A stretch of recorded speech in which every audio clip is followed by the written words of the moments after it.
Friday, everybody.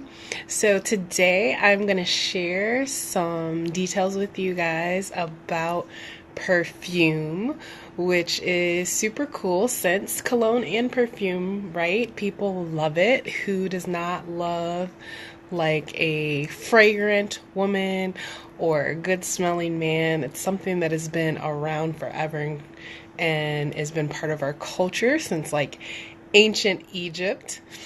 And I actually heard someone talk about recently, they shared this little story, and so I Googled it to see if I could find it anywhere else. And it was a story about Cleopatra and why she was so successful in business and as a person that was completely sought after. And so legend has it actually that Cleopatra scented her sails with fragrant oils before setting off to sea, and she would actually have her army like sit in the sea with fragrant oils on the sails, and it would like attract people to come in, and then they would come and do business. And everyone also knows the story of like Cleopatra and Mark Antony. And so legend has it that in around 41 BC, Cleopatra sailed up to the Cydnus River in Tarsus to meet Mark Antony, and her sails were purple and they were scented with a mixture that the Egyptians called kai-fi, and it was a mixture of jasmine, cassia, cinnamon, peppermint, pistachia, convolvulus, juniper, acacia, henna, and cypress. And jasmine's flower was rumored to be an aphrodisiac, and because of this, they thought that the Greek goddess Aphrodite was robed in purple and used jasmine. And it was said that when Cleopatra arrived at the shores of Tarsus, Mark Antony immediately fell in love with her. So, again, perfume, cologne, part of our culture. But nowadays, we find that unfortunately, there are a lot of dangerous ingredients in perfume and cologne. So what are some of those things that we want to avoid because of that? The first thing, like as we noticed with what Cleopatra used, they were all flower-based and essential oil-based, but now we tend to use synthetic fragrances. So synthetic fragrances can cause headaches and negatively affect your brain. They can be irritating to the skin. They can cause allergies, asthma, respiratory distress. They harm the reproductive system, and they cause cancers. So as usual, I always encourage everyone to Google so you can find these things out for yourself. Some of the other ingredients you want to avoid in cologne and perfume are phthalates. So this class of plasticizers used to soften PVCs is also used to add fragrance to a product. They are some of the most powerful endocrine disruptors around. So again, they mess with your entire reproductive system. Parabens.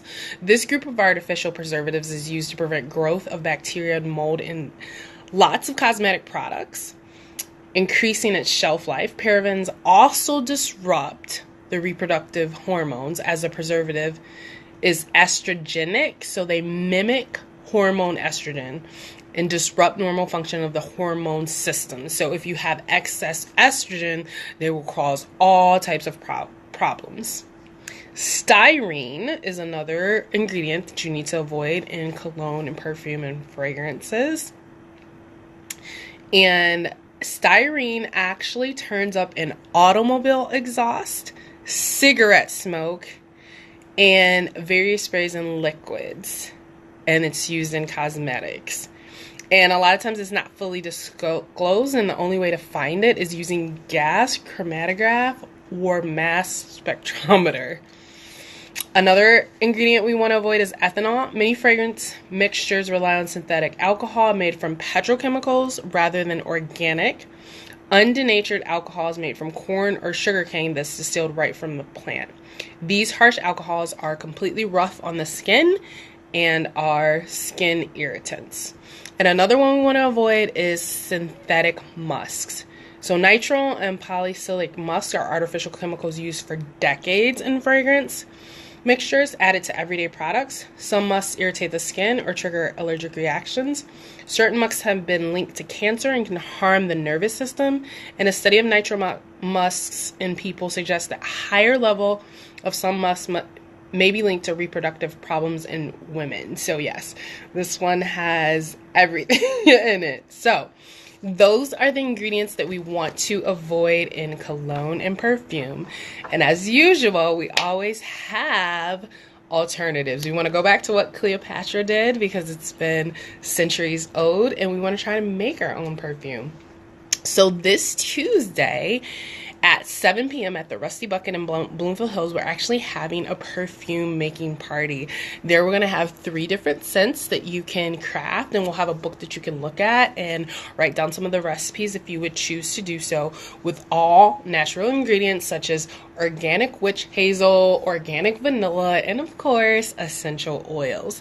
So last night my niece and nephew helped me make a couple of them, so we made this one Escape. So I'll be posting in the group the recipes for the other 2. I already posted one. We kind of made elusive, but my niece grabbed tangerine instead of grapefruit, so it's going to be slightly different than what we're going to do. Absolutely, Edward. We will have things for men, so you can come. I didn't mix up one of the ones for the men, but there's a whole entire book for men, and there's a whole entire book for women. And so I have these like bigger, fatter bottles for the men's, and these are the ones that we use for the women. So, and then City Lights is one that I made in a class that I actually went to already. So we have a whole book for men and a whole book for women, and tons of stuff that we can play with. So everyone is invited, both men and women. Space is limited. The prices range from like $10 to $15, because obviously these bottles have a price. The essential oils have a price. The witch hazel has a price. The vanilla has a price. But yeah, City Lights, I really like that one. The citrusy is so nice. So we're gonna go into more detail. So Edward, they do have descriptions of like how strong the smells are and different stuff, and then you can smell the oils when you're there. So again, everyone is invited. We're going to go into more details about the ingredients that you should avoid, as well as talk about why make a perfume, because I honestly thought that because I put on essential oils all day, so I have some fragrance, and I was like, what's the point of making a perfume? So we're going to talk about why you want to make a perfume and discuss all that stuff, but more importantly, we're going to get together and play and have fun, which is what we love to do.